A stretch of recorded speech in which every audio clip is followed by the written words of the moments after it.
Hi, it's Susan here from Making Craft Studio, and thank you for joining me on the This Calls for Confetti channel. Today I want to create a masculine card. I never have enough of those in my stash, so I thought it would be fun to create one today. So I want to show you what all I'm using, and I've gone ahead and prepared a lot of the pieces so that we can create the card together.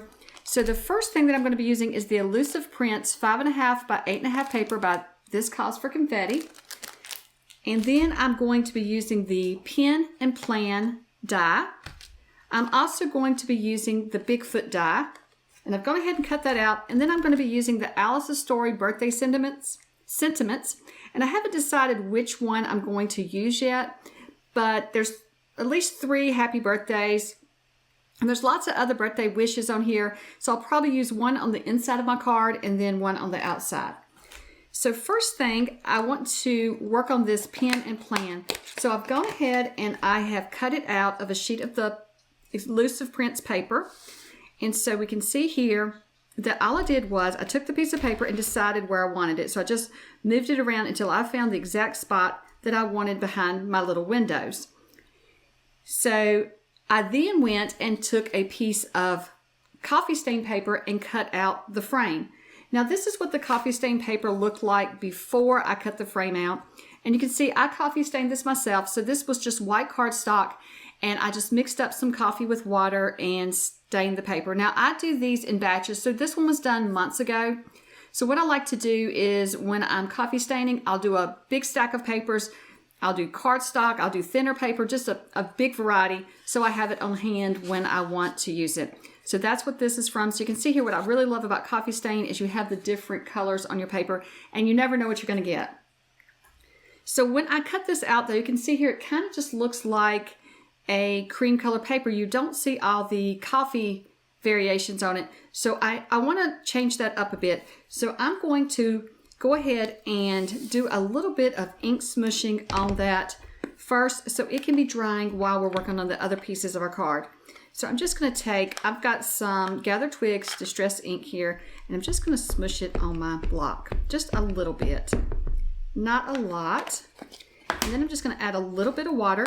Now you can use any water-based inks. As long as it can be activated by water, you can do this. And so then I'm just going to take and start kind of just randomly dabbing it into my coffee. Oh my goodness, it's not coffee this time. I'm going to keep randomly dabbing it into my ink. I've got coffee on my mind. Now you can do this with coffee too. So if you had a cup of coffee made up, like just some plain coffee, without the sugar, without the creamers, without everything else. So if you had a pot of coffee that was already made up, you could go get some of the coffee, put it on your block, and do the same thing that I'm doing. So I kind of like how that looks. I might want to add a little bit right here and here as well, but I don't have coffee made up, so I'm just doing it with the ink. But yes, you could use your coffee too if you already had that made up.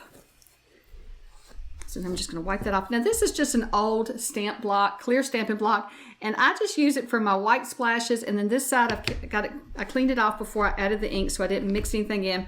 You can see it's stained with some other paints and things, but this is what I use to do my smushing on if I have just a small amount like that. Or if I want to make splatters, I just make them onto that clear block.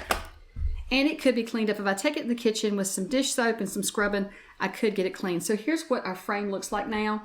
You can see the various colors on it. So I'm just going to let that dry. So I'm going to set it aside and let it dry for a few minutes. And then we're going to work on this. So you can see here where I cut everything out. We've got all these dark spots over here, and I kind of like those, but I want to change something for that as well. So I'm going to slide all this aside. So what I've done, I don't want to flip it over yet because I don't want any of the pieces to fall out, but I've just used some low tack tape on the back. But that's to hold my pieces together for now so I don't lose them. So I'm just going to slide that over here. And so you can see here, there's various colors in this page. So we've got the darks already cut out of these little dots, but I'm kind of wanting to add different colors in those dots. So what I thought I would do is I'll just lay this on here and I'll see if I can pick up. So here I could pick up one of those the darker sky there and then the lighter one there. So that would get us 2 more pieces of different colors. So I'm going to take, and maybe I could do it down here so I don't waste. I'm so stingy with my paper, but I think I'll do it down here. I don't know. I don't have to be stingy, do I? Trying to decide where I want to do this, because where I can get the most variety, because I want to get some different colors. Well, here I would get the green that I want, and then I would get the dark brown and the light brown. So let's just run it through right there. So now I'm just going to add those other colors in randomly. So what I want to do is just pull some of these out that I have put in. And really it's not going to matter for them to stay in order now, since we're going to mix it up.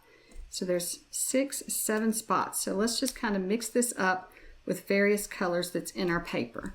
So if we do like a little white one here, or not white, but a darker cream color, and then we got the lighter one. What if we put that one down here? We kind of space them out, and maybe this one up here, and then we could find the lighter green, and we might put a lighter green here, and then maybe a green up here, and then some of the darker ones. We have a darker brown here. That would be a good one to put in. And then here's another dark one. So I like how that adds something to it. So I think that was a good idea to cut out from the leftover sheet and get us some more different colors. Okay, so I have my frame that's dry, and then I have a craft colored card base that I'm going to be using. So what I want to do is I want to go ahead and add my frame to my card base first. And the frame fits the whole entire front of an A2 size card. So the frame measures 4 1/4 by 5 1/2. So I want to just add that to my card base. So I'm just going to put a thin line of glue along the frame. Okay, so I just took my time and added the glue along the edge of the frame. I didn't want to add a lot, because you don't want it oozing out when you add it here. I still got quite a bit on there, so I'm going to have to be really careful that I don't make a mess of it. And you can see I've already gotten some on my card here. Let's just try to line this up with our card edges. And I'll line the top and bottom up first. I think that's going to be the easiest way to get it pressed down. So we're going to line the top and bottom up, and then just gently press down, because these are thin little lines, but they're pretty sturdy. They're pretty easy to add. So then I'm just going to press that down. And I think adding the ink I think that helped a lot too with the color. So now all we're going to do is just fill in with glue and add our pieces.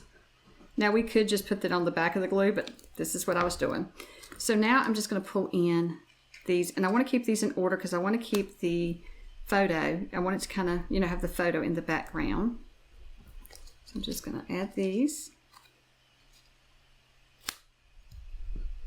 There we go. Okay.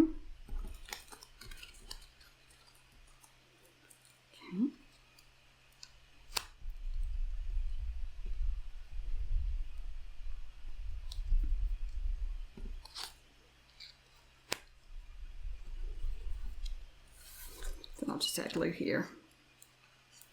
Either way works. Just trying to get it inside the frame really good. It fits perfectly because, of course, it was cut out from the exact same size frame, just a different paper, so it's going to fit.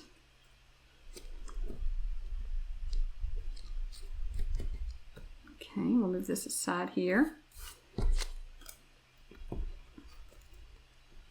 Now the frame that we cut out with this paper, I'm going to save that. I'm going to put it down in my paper pack and save it because it's a perfectly good frame. I think it would be pretty with another card, and you know, I think it would have its place. It could be used. So I'm going to hold on to it. I'm not going to trash it. I think that was the right direction for this. Just looking to make sure. Yeah. Okay. So I'm just going to press everything down, and then we'll put the small ones in. Get all these pressed first.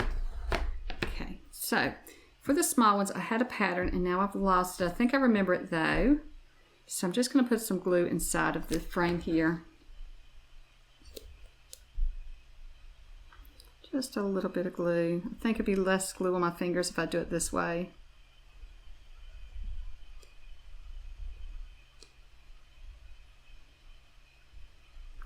If you have a glue that tends to dry fast, you're probably going to want to wait and glue each square as you go. But this glue dries fast, but not fast enough that I won't have time to put this in.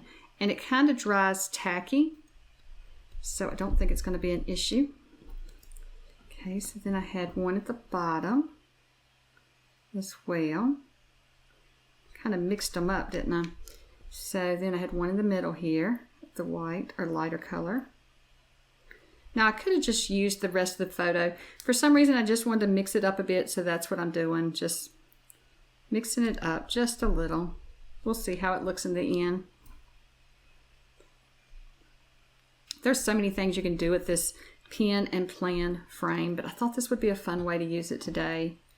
I wanted to try it out for this. So we got one more here. There we go. I didn't get my hands so sticky by doing it that way. Just going to press it down. Just press everything really good. I love the camo look of it. I love camo as it is. If you, I have two camo sweatshirts, and I wear those most of the time.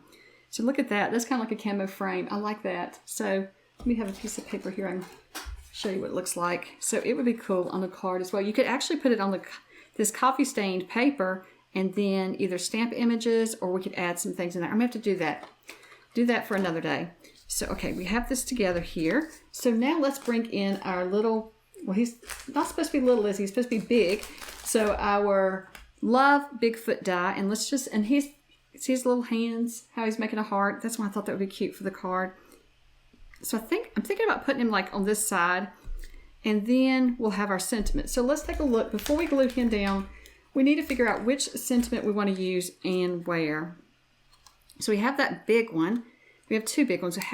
Big happy birthday. Let me find some paper here. So we have the big happy birthday we could put, or the happy birthday to you.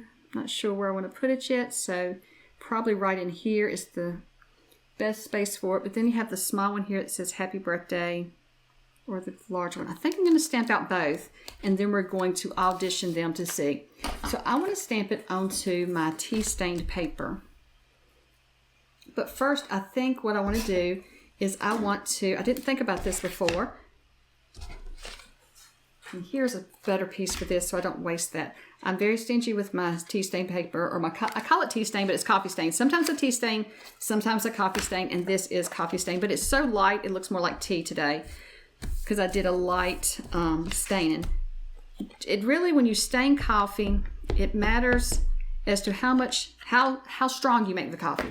So if you make it super, super strong, then you're gonna, it's gonna be darker. And if you make it a weaker, then it's gonna be lighter. So that's why, and so the tea stain always seems to be a little, you can do the same thing with tea, but I always think tea is always a little lighter anyway. I'm just gonna darken that up some and get that. I really want that kind of, you can see here where it's not even, just the splatters, almost like I spilt coffee on it, but it's ink. So I think I already told you this was gathered twigs if you wanna follow along and do the same thing. Okay, so I have just a rag here that I clean up with. So let me wipe this off now. There we go. Move some of this aside. My desk is getting piled up again. So I'm just going to dry this really quickly, and then we will stamp it. Okay, so I went ahead and used the happy birthday to you sentiment. And then what I've done is just trimmed it down, and then I've cut it off. So I've cut happy birthday on one piece and then to you on the other piece. So now I have it ready to go. Okay, so I like that. So I'm just going to glue everything down. So I'm going to start by gluing down the happy birthday. I'm going to keep everything flat on this one. I'm not going to pop anything up as far as the image or sentiment. So let me know in the comments below, do you struggle with having enough masculine cards or coming up with enough ideas for masculine cards? I really do, and I have three boys, and so I don't know why I still struggle with it. You would think after all these years I would have this figured out, wouldn't you? But I don't. It's still hard to come up with cards for guys, and so I'm always needing more. I'm just trying to line that up there. I'm always needing more cards and more ideas. So today I thought this would be a fun one to do. Now I have to decide, do I want to pop him up or not? I had said I wasn't going to pop anything up, but now I'm thinking I want him popped up. So I did decide to pop up the Bigfoot finally. Even though I said I wasn't going to pop up anything on the card, I did decide to, and I really like how this card turned out. I hope that you have enjoyed seeing me create this card today. And if you have, please be sure to hit the like button below. That lets me and this Cause for Confetti know that you are enjoying these videos. I will include a link below to all of the products that I use. And thank you so much for watching, and I hope you have a wonderful day. Bye.